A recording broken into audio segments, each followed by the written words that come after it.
El sol de mediodía caía con fuerza sobre las calles empedradas de Sevilla, tiñendo de dorado los balcones floridos y el bullicio de la feria de abril que se extendía como un tapiz vivo por todo el barrio. Era un día de mayo, uno de esos en los que el aire olía a azahar y a frituras, y el jaleo de las sevillanas resonaba desde los altavoces improvisados en las casetas. Pero para mí, Ana, de 38 años, ese día no era solo fiesta, era mi boda. Después de años de viudez, de criar sola a mi hijo, por fin iba a dar un paso adelante con Javier, un hombre sólido, profesor de historia en el instituto local, que me había cortejado con paciencia y promesas de estabilidad.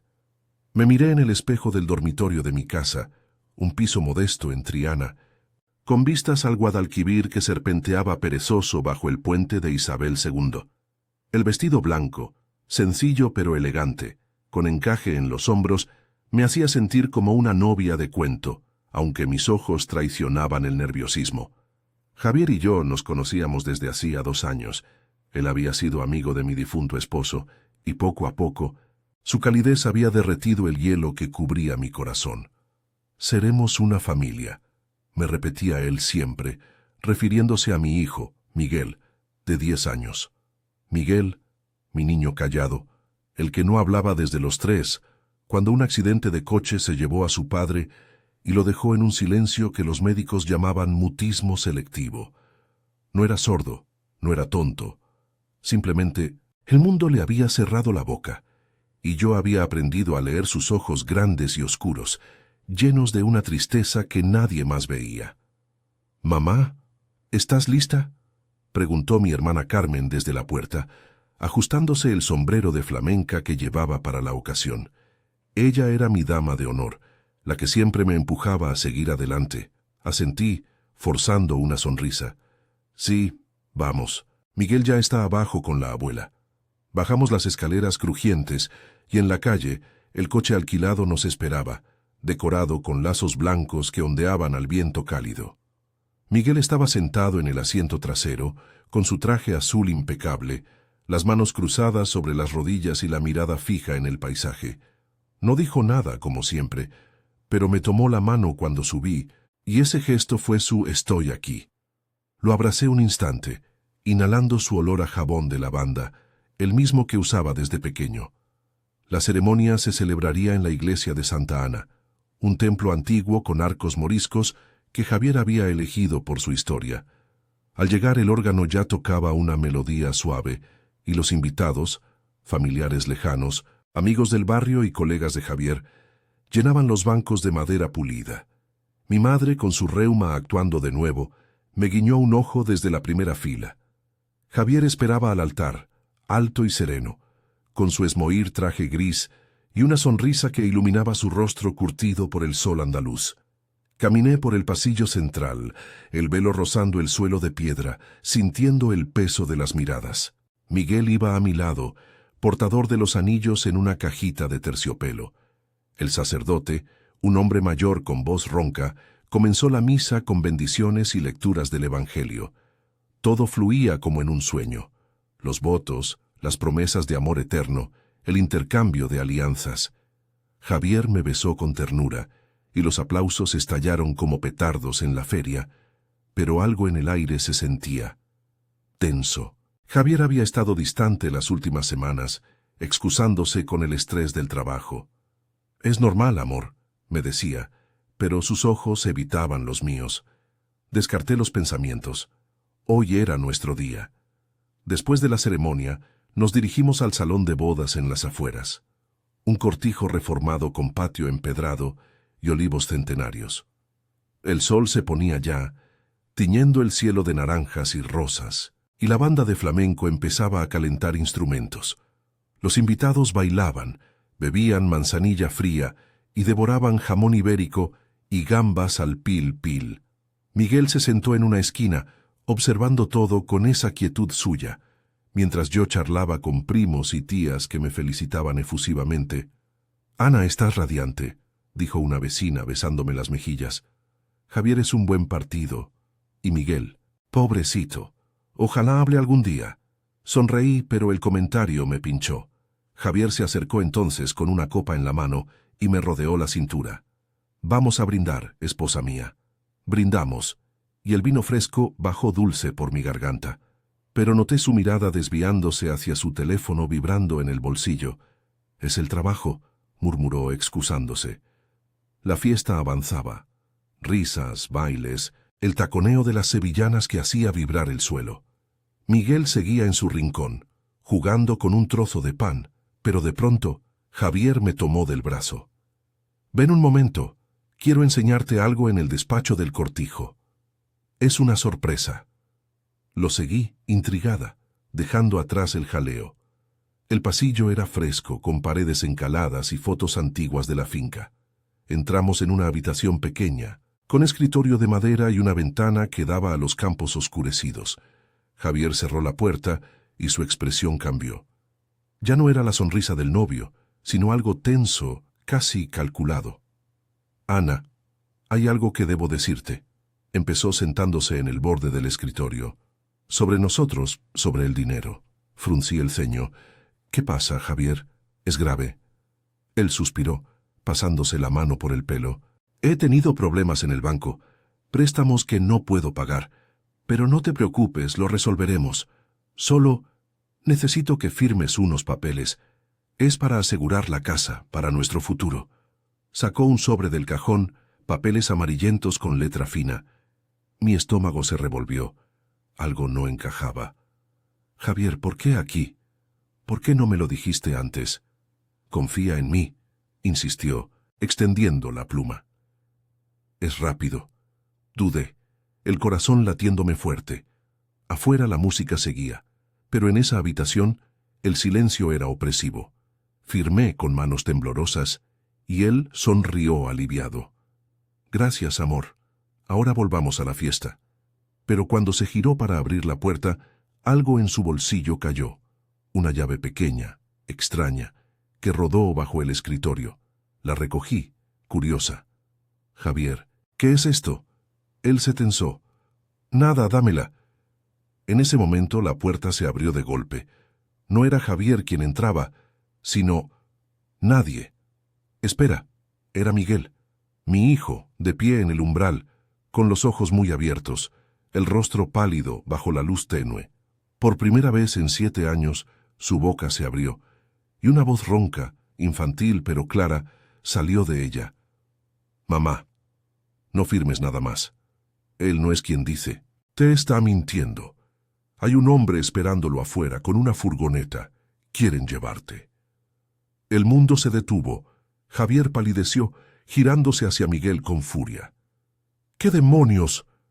Cállate, niño». Pero Miguel no se calló. Siguió hablando, las palabras saliendo como un torrente contenido durante años. «Lo oí todo anoche en su coche. Quiere tu firma para vender la casa y luego desaparecer contigo. Dice que eres un estorbo, que Miguel y tú valéis demasiado en el seguro de vida». Mi mente giraba. «¿Seguro de vida?» Javier me había insistido en uno nuevo la semana pasada. El pánico me invadió, frío como el Guadalquivir en invierno. Javier avanzó hacia Miguel, pero yo me interpuse, el vestido blanco ahora manchado de sudor.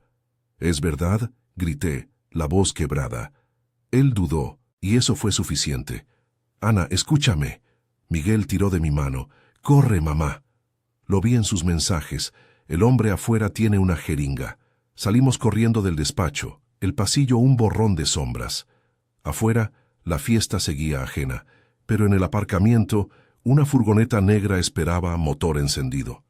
Javier nos perseguía, gritando mi nombre, pero Miguel no soltaba mi mano. Su voz ahora un susurro urgente. «Te quiero, mamá, no lo dejes ganar».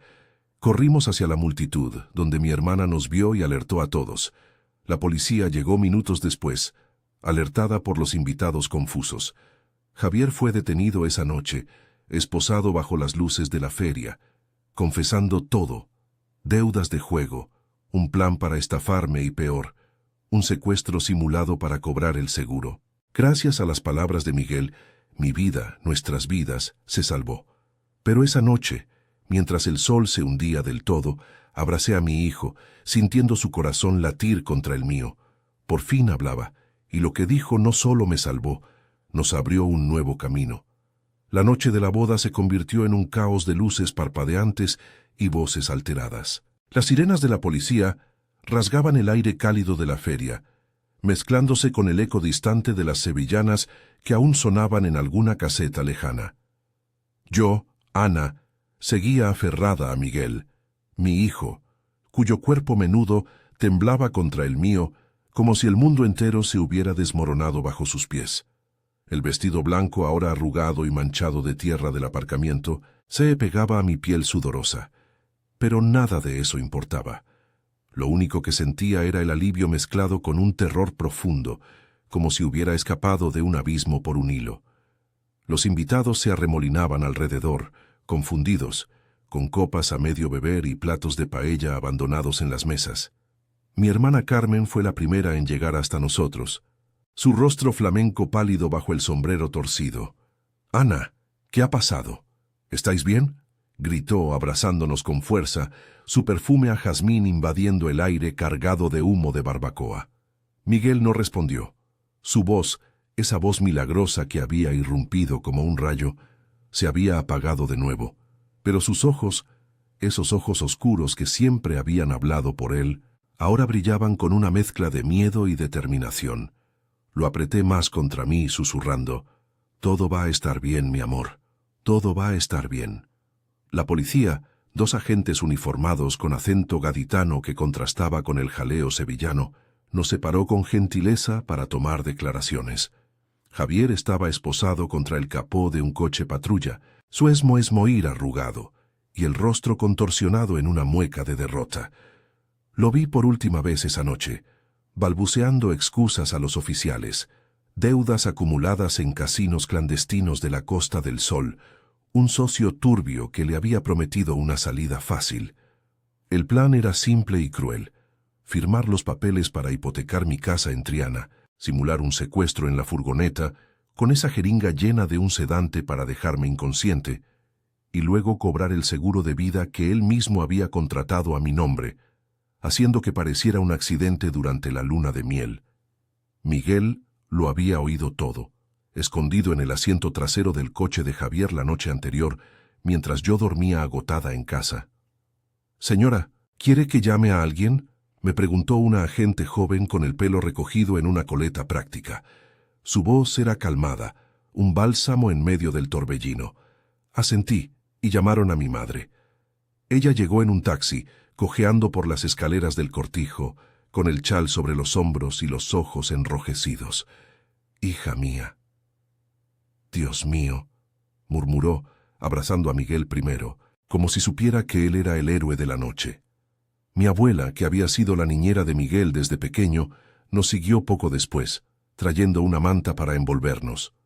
Nos sentamos en un banco del patio, bajo las guirnaldas de luces que ahora parecían burlonas, y les conté todo, palabra por palabra, mientras Miguel dibujaba círculos en la tierra con un palo, en silencio otra vez. La feria de abril continuaba a lo lejos, indiferente.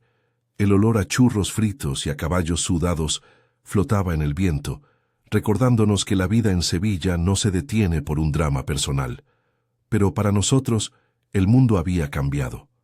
Al amanecer, nos llevaron a la comisaría en el centro, un edificio antiguo con azulejos sevillanos en las paredes y el Guadalquivir visible desde las ventanas. Allí un psicólogo infantil esperó a Miguel. Era un hombre de mediana edad, con gafas gruesas y una sonrisa paciente, que se presentó como don Rafael. «Hola, Miguel, sé que hoy has sido muy valiente», le dijo, arrodillándose para estar a su altura. «¿Quieres contarme qué pasó? No hay prisa». Miguel lo miró largo rato, mordiéndose el labio. Yo observaba desde una silla cercana, el corazón en un puño. Pasaron minutos eternos, y justo cuando pensé que el silencio regresaría para siempre, mi hijo asintió. Lo oí. En el coche. Hablaba por teléfono. Dijo que mamá era un estorbo, que el seguro pagaría todo. Yo. No quería que le pasara nada. Su voz era un hilo frágil, pero cada palabra era un milagro. Don Rafael no presionó. Solo escuchó anotando en una libreta con tapas de cuero. Me explicó después que el trauma del accidente de mi esposo había sellado la voz de Miguel, pero el peligro inminente había roto esa barrera. Es un avance, Ana, pero necesitará tiempo, terapia. Hablar no significa que todo esté resuelto. Regresamos a casa esa mañana, con el sol ya alto tiñendo el río de oro. Triana estaba en su apogeo. Vendedores ambulantes ofreciendo rosas, niños correteando con globos, el aroma a pan recién horneado saliendo de las panaderías. Pero mi piso, con sus paredes blancas y fotos de familia en las estanterías, se sentía ahora como un refugio frágil. Carmen se quedó con nosotros unos días, cocinando gazpacho y salmorejo para reconfortarnos, mientras yo lidiaba con los abogados. La casa no se perdería. Los papeles que firmé eran inválidos, gracias a la intervención oportuna. Pero el seguro, eso era otro lío. Javier había falsificado documentos y ahora la compañía investigaba, amenazando con demandas cruzadas. Los días siguientes fueron un torbellino de emociones. Miguel empezó a hablar en susurros, primero conmigo contándome sueños que había guardado durante años, de su padre conduciendo el coche ese fatídico día, de cómo el silencio lo protegía del dolor. «No quería que doliera más, mamá», me dijo una tarde sentados en el balcón con vistas al puente, mientras el viento traía el rumor de las aguas. «Pero ayer tenía que decirlo. Te quiero demasiado». Lloré entonces, abrazándolo, sintiendo cómo su cuerpo se relajaba por primera vez en mucho tiempo. Mi madre organizó visitas de la familia, tías de Utrera que trajeron dulces y rosarios, primos que jugaron al fútbol con Miguel en la Plaza de España. Pero no todo era consuelo. Las noches eran duras. Soñaba con la furgoneta, con la llave cayendo, con la voz de Javier susurrando mentiras. Despertaba sudando, revisando las cerraduras de la puerta, paranoica ante cada sombra. Una semana después, el psicólogo recomendó un grupo de apoyo para madres solteras en el centro comunitario de Triana. Fui, reticente, a un salón con sillas de plástico y café aguado. Allí conocí a otras mujeres, una viuda de un minero en Río Tinto, una divorciada con deudas similares a las que casi me ahogaban. Compartimos historias, y por primera vez verbalicé mi rabia hacia Javier. «Me salvó mi hijo», dije, y ellas asintieron, sabiendo que en Andalucía la familia es el ancla en las tormentas. Miguel Minguail progresaba. En la escuela, su maestra me llamó emocionada. Había respondido en clase una pregunta simple sobre historia andaluza. Javier, desde la cárcel en Sevilla, envió una carta pidiendo perdón, pero la quemé en el fregadero, el humo subiendo como un exorcismo. No quería su veneno de vuelta. Poco a poco el verano avanzaba, con sus tardes calurosas y el Guadalquivir lamiendo las orillas. Caminábamos Miguel y yo por el mercado de Triana, comprando naranjas y pescado fresco, hablando de tonterías, de la próxima feria, de si algún día veríamos el mar en Cádiz. Su voz se fortalecía, y con ella mi coraje. Habíamos sobrevivido a la traición, y en ese nuevo camino aprendí que el silencio de Miguel no era debilidad, sino una fuerza contenida, lista para romperse cuando más importaba. Pero el destino, caprichoso como el viento del sur, aún guardaba pruebas. Una llamada del banco llegó esa tarde. Javier no actuaba solo. Su socio, el hombre de la furgoneta, estaba libre y rumores de venganza circulaban por los bajos fondos de la ciudad. El miedo regresó, pero esta vez no estaba sola. El calor del mediodía sevillano se colaba por las persianas entreabiertas de mi piso en Triana, convirtiendo el salón en un horno donde el aire parecía espeso y pegajoso. Era finales de junio, y el Guadalquivir brillaba como un espejo de mercurio bajo el sol implacable. Mientras las gaviotas graznaban en lo alto, indiferentes al drama que se cernía sobre nosotros. Yo, Ana, me movía de un lado a otro de la cocina, preparando un simple almuerzo de tortilla de patatas y ensalada, pero mis manos temblaban al cortar las cebollas. La llamada del banco esa mañana había sido como un mazazo. El socio de Javier, un tal Ramón, un tipo con antecedentes por estafas en los muelles del puerto, había salido bajo fianza. «Señora, tenga cuidado», me advirtió el funcionario con voz monótona. «Hay rumores de que busca saldar cuentas».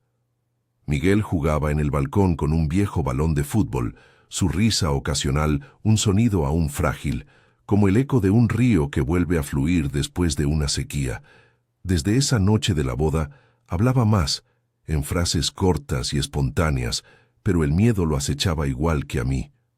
«Mamá, ¿vendrá el hombre malo?», me preguntó esa mañana, con los ojos fijos en el puente de Triana, donde los barcos turísticos surcaban el agua perezosa. «No, mi vida», le respondí, forzando una sonrisa mientras lo abrazaba. «La policía nos protege y tenemos a la familia», pero el miedo era real, un nudo en el estómago que no se deshacía con palabras. Javier estaba en la cárcel de Morón, esperando juicio por fraude y tentativa de secuestro, pero Ramón andaba suelto, y las noticias locales hablaban de él en susurros, un perdedor de las timbas de póker en el barrio de las 3000 viviendas, con conexiones turbias en el contrabando de tabaco. El plan original había sido suyo, según los interrogatorios. Javier solo era el peón. Ahora, con el seguro en litigio y mi casa a salvo por los pelos, Ramón veía en mí una amenaza, alguien que podía testificar y arruinarlo todo. Carmen llegó esa tarde, con una bolsa llena de frutas del mercado de la Alameda y su habitual energía arrolladora. Su vestido veraniego de lunares rojos ondeaba al viento caliente que entraba por la ventana. «Hermanita, no te vas a quedar aquí rumiando sola», exclamó besándome las mejillas. Se instaló en el sofá sacando un abanico para combatir el bochorno y empezó a organizar. «Llamé a la tía Pepita en Utrera. Viene mañana con el marido, que es guardia civil jubilado. Nos ayudará a reforzar la seguridad». Miguel se acercó curioso y Carmen lo envolvió en un abrazo. «¿Sabes qué, campeón? Hoy te enseño a hacer torrijas, como las de la abuela». Él sonrió asintiendo, y por un momento el piso se llenó de risas y el aroma dulce del aceite caliente. Pero incluso en esa calidez yo no podía ignorar el teléfono, que vibraba con mensajes de números desconocidos, firma o paga. Los borraba, pero cada uno era un recordatorio de que el peligro no había terminado. Esa noche, el calor cedió un poco con una brisa del sur que traía olores a jazmín y a río. Salimos al balcón, los tres, con vasos de limonada helada. Miguel se sentó en mis rodillas, señalando las luces del puente.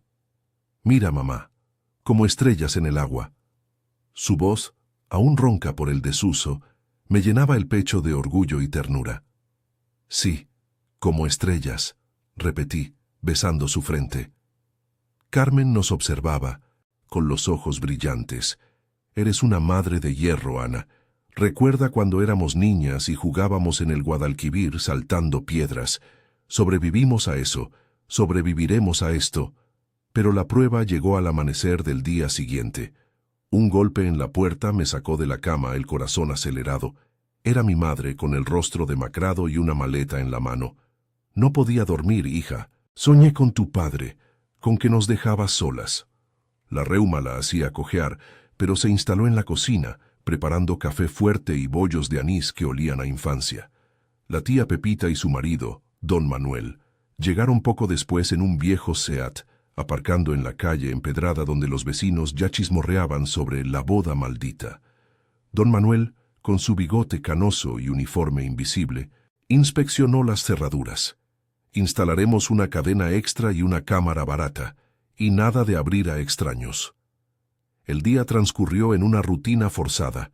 Llevé a Miguel a la escuela, un edificio colorido en el barrio con patio de azulejos donde los niños jugaban al corro.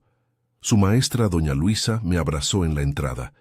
«Ha hablado en clase otra vez, Ana, sobre el río y las barcas.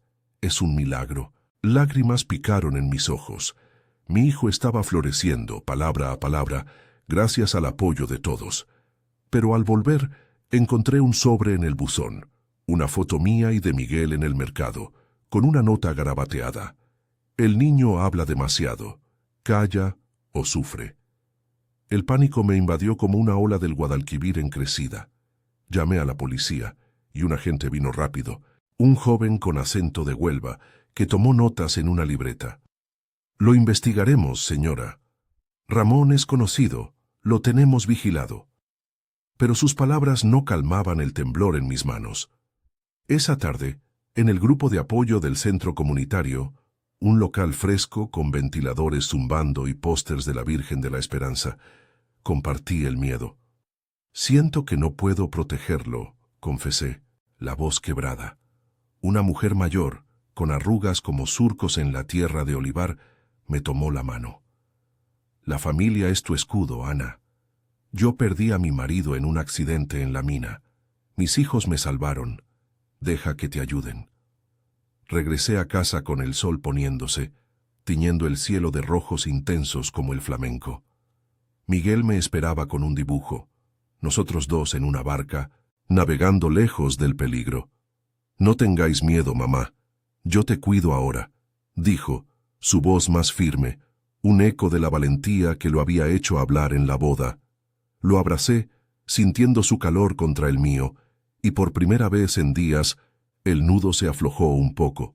Carmen y mi madre preparaban la cena, albóndigas en salsa con pan crujiente, y don Manuel contaba anécdotas de sus años en la guardia, haciendo reír a Miguel hasta que se le saltaban las lágrimas. Pero la noche trajo sombras, un ruido en la calle, pasos pesados, un motor ronroneando, me hizo saltar de la cama. Miré por la ventana, una silueta oscura bajo el farol, fumando un cigarro, observando el piso. Era Ramón, o alguien como él. El corazón me martilleaba, pero no grité. En cambio, desperté a don Manuel, que llamó a la policía desde su móvil. Minutos después, las luces azules parpadearon en la calle y la figura huyó en la oscuridad. «Lo tenemos», murmuró el agente al amanecer, esposando a un hombre que se parecía a las descripciones. Ramón, finalmente acorralado. Esa mañana, con el Guadalquivir lamiendo las orillas y el bullicio de Triana despertando, vendedores gritando frutas frescas, el tañido de campanas de Santa Ana, sentí un atisbo de paz. Miguel corrió al balcón gritando, «¡Se fue el malo, mamá!». Su voz resonó en el aire cálido, y yo supe que, con el apoyo de todos, familia, amigos, incluso extraños en el grupo, habíamos superado otra ola. Pero el juicio se acercaba, y con él, las verdades finales. El camino no terminaba, pero ahora caminábamos juntos, más fuertes. El sol de julio abrazaba las calles de Triana como un hierro al rojo, haciendo que el asfalto ondulara en ondas de calor y que el Guadalquivir pareciera un río de plata fundida. Era el día del juicio, y yo, Ana, caminaba hacia el Palacio de Justicia en el centro de Sevilla, con el corazón latiendo como un tambor de flamenco. El vestido ligero de lino blanco que llevaba se pegaba a mi piel.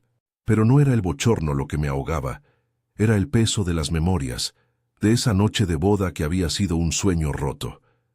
Miguel iba de mi mano, su paso firme ahora, con una camisa azul que le había planchado mi madre esa mañana. Hablaba más cada día, en frases que fluían como el agua del río después de la lluvia, y su presencia era mi ancla en medio de la tormenta. Carmen nos acompañaba, con un abanico en la mano y el bolso colgado al hombro, su rostro serio pero resuelto. «Ánimo, hermanita, hoy se cierra este capítulo asqueroso», murmuró, ajustándome el pelo con un gesto cariñoso. Mi madre y don Manuel esperaban ya en la entrada del edificio, un caserón neoclásico, con columnas imponentes que se erguían contra el cielo azul sin nubes. El aire olía a jazmín de los jardines cercanos y a café de las barras de los bares, donde los sevillanos comentaban el calor como si fuera el único drama del mundo. Pero para nosotros, el verdadero juicio empezaba ahora. Entramos al salón de audiencias, un espacio amplio con bancos de madera oscura y un juez en lo alto, un hombre de 60 años con toga negra y mirada penetrante. Javier estaba allí, esposado y con la cabeza gacha, su figura demacrada bajo la luz que entraba por las altas ventanas. Ramón, a su lado, mascullaba maldiciones en voz baja, un tipo fornido con tatuajes descoloridos en los brazos y ojos hundidos por noches de insomnio en la cárcel. Los abogados se movían como sombras, papeles en mano, y el fiscal, una mujer de voz firme con acento cordobés, presentó las pruebas, los mensajes interceptados, el testimonio de Miguel grabado en vídeo. Su voz infantil relatando lo oído en el coche de Javier, los documentos falsos del seguro y la furgoneta abandonada en las afueras con la jeringa aún dentro. Me llamaron al estrado primero. Subí los escalones con piernas de plomo, el suelo de mármol frío bajo mis sandalias. Señora Ana López, ¿puede describir los eventos de la noche del 15 de mayo? Preguntó el fiscal ajustándose las gafas. Respiré hondo, el aire cargado de murmullos de los testigos, mi hermana, la agente que nos interrogó, incluso doña Luisa, la maestra de Miguel. Estábamos en la boda en el cortijo. Javier me pidió firmar papeles. Pensé que era por amor por nuestro futuro, pero mi hijo... Miguel entró y habló. Por primera vez en 7 años, dijo la verdad. El plan para estafarme, para secuestrarme y cobrar el seguro. Mi voz tembló al final y vi a Javier levantar la vista, sus ojos suplicantes. «Ana, por favor», susurró, pero el juez lo calló con un golpe de mazo. Miguel testificó después sentado en una silla alta, con un peluche en las manos para calmarlo. Don Rafael. El psicólogo estaba a su lado, asintiendo alentador. Yo oí al señor Javier en su coche. Hablaba con Ramón, decían que mamá valía dinero muerto, que el niño y ella, en un accidente, no quise que pasara. Su voz era clara, aunque con un leve tartamudeo que delataba el esfuerzo. El salón se quedó en silencio, roto solo por el zumbido de un ventilador en el techo. Javier rompió entonces, confesando todo entre sollozos, las deudas de juego que lo habían hundido, cómo Ramón lo había arrastrado al plan, la codicia que lo cegó. Quería una familia, Ana, pero lo perdí todo. Ramón, en cambio, se mantuvo callado hasta que su abogado lo presionó. Admitió su rol, las amenazas, la foto en el buzón. Era negocio, nada personal, gruñó, pero sus ojos evitaban los míos. El juicio duró horas, con el sol moviéndose por el cielo y el calor filtrándose como un intruso.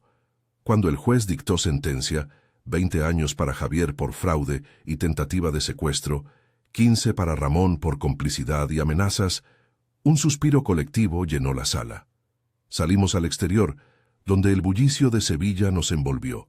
Turistas sacando fotos en la plaza de España cercana, vendedores de abanicos gritando ofertas. Mi madre me abrazó primero, sus brazos huesudos temblando.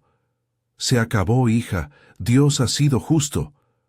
Don Manuel palmeó la espalda de Miguel. «Eres un valiente, chaval, como los toreros de la maestranza». Regresamos a Triana en el coche de Carmen, el viento caliente entrando por las ventanillas abiertas y trayendo el rumor del río. Miguel se durmió en el asiento trasero, exhausto, y yo lo cubrí con mi chal. «Ahora sí, un nuevo comienzo», dijo Carmen, deteniéndose en el mercado para comprar helados de tarta de manzana. Cenamos en casa esa noche, un festín improvisado de gazpacho frío, jamón y queso manchego, con la familia alrededor de la mesa de madera rayada. Mi abuela contó historias de su juventud en los años de la posguerra, de cómo el Guadalquivir se llevó penas y trajo esperanzas. Miguel reía, contando su parte del juicio con gestos exagerados, su voz ganando fuerza. El juez era como un rey, mamá. Golpeó la mesa y ¡zas! Los meses siguientes trajeron sanación lenta, como el Guadalquivir que erosiona las piedras con paciencia. Miguel continuó la terapia con don Rafael, 2 veces por semana en un consultorio luminoso cerca del puente de Triana. Allí dibujaba sus miedos, la furgoneta como un monstruo negro, y los transformaba en victorias, hablando de su padre con menos lágrimas. «Papá estaría orgulloso», me dijo una tarde, mientras paseábamos por el río al atardecer, el agua teñida de oro y púrpura. «Yo lo salvé a ti, como él me salvó a mí en el accidente». Lágrimas calientes rodaron por mis mejillas. Mi niño, que había sido un enigma silencioso, ahora era mi luz. En el grupo de apoyo, las mujeres se convirtieron en aliadas. Compartíamos cafés en la plaza, hablando de deudas y traiciones, pero también de sueños. Yo planeaba abrir un pequeño taller de encajes en casa, inspirada en los balcones floridos de Sevilla. «El dolor te hace fuerte, Ana», me dijo la viuda de Río Tinto, y tenía razón. Javier escribió una vez más desde la cárcel, pidiendo visitas, Pero lo negué. El perdón era para mí misma, no para él.